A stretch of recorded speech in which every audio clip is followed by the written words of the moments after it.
नहीं, ऐसा कोई हाई वोल्टेज कैंपेन नहीं था।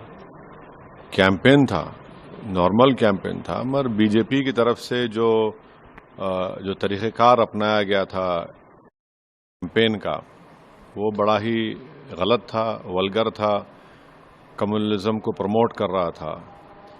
और इसीलिए हैदराबाद की जनता ने एक तारीख़ी वर्डिक्ट बीजेपी के ख़िलाफ़ दिया है कि 3,37,000 की मेजॉरिटी से यहाँ पर बीजेपी को शिकस्त हुई।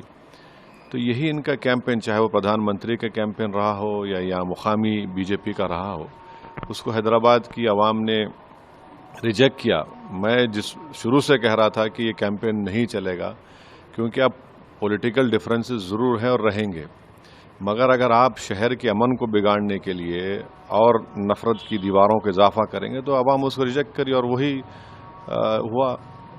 सर, जो पूरे देश भर में अखिल भारतीय स्तर पर जो रिजल्ट आए, जो दिख रहा है, जो सियासी सूरत हाल बनी है, उस पर आपका क्या प्रतिक्रिया है? क्योंकि बीजेपी 400 पार की बात कर रही थी, लेकिन वो उन्हें हासिल नहीं हुआ। दूसरी तरफ कांग्रेस को एक ठीक ठाक बढ़त मिली है।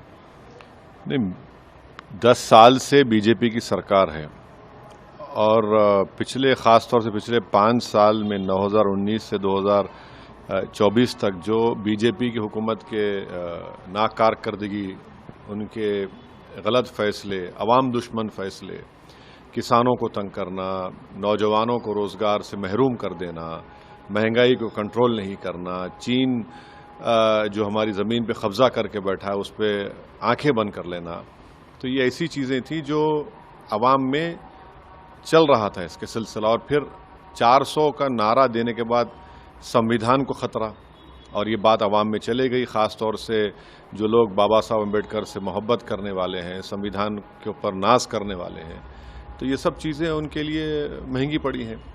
और बहुत से लोग, मुझे लगता है कि जो ये समझ रहे थे बीजेपी नहीं हारेगी, अब आप देखेंगे कल से उनका और ग्राफ गिरेगा। सर, आप प्रेस कॉन्फ्रेंस